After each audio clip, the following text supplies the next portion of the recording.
మా అన్నయ్య గారు అయినటువంటి దయాల్ రెడ్డి గారి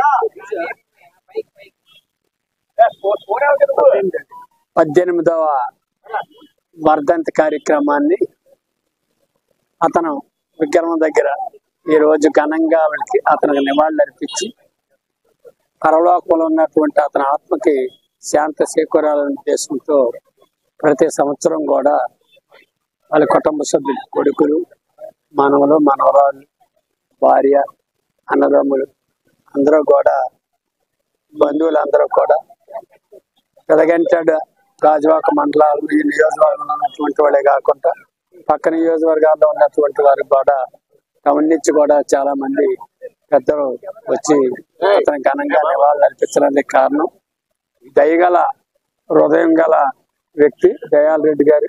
అందుకే దయాల్ రెడ్డి అని పేరు వచ్చింది. అతని పేరు అయితే అసలు పేరు అయితే తిప్పల అప్పారావు. మరి పేద ప్రజలంటే అమితమైన ప్రేమతో, దయగల హృదయంతో అతని శక్తి మేరకి అతను చాలా మంది కుటుంబాలకి సాయం చేసిన సందర్భాలు ఉన్నాయి.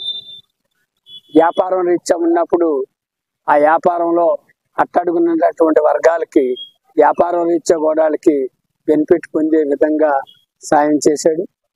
అలాగే సర్పంచ్గా ఉన్నప్పుడు గ్రామానికి ప్రజలకి కూడా హితోధికంగా సేవలు చేశాడు. అందుకే అతను చనిపోయినప్పుడు ఏ రాజకీయ నాయకుడికి రానటువంటి జనాలు, పబ్లిక్, మరి విశాఖపట్నం జిల్లా నుంచి నలుమూల నుంచి కూడా అతను చనిపోయిన దినాన్ని వచ్చి ఘనంగా నివాళులు అర్పించారు. అలాంటి జన సందోహాన్ని ఎంత పెద్ద నాయకుడైనా సరే వచ్చిన సందర్భాలు నేను చూడలేదు. ఆయనకే వచ్చారు. వచ్చి మేము ఆయన ముఖం చూడలేమని వచ్చి వేలాదికి మంది జనాలు వచ్చి ఘనంగా నివాళులు అర్పించారు.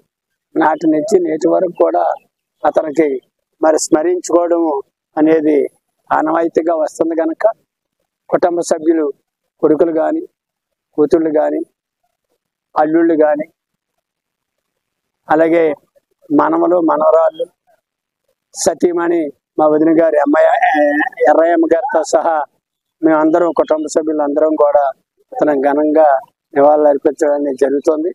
దేవుడి ఆశీస్సులతో పాటు ఆయన ఆశీస్సులు కూడా మా కుటుంబ సభ్యులకి, ఈ ప్రజలకి ఉండాలి.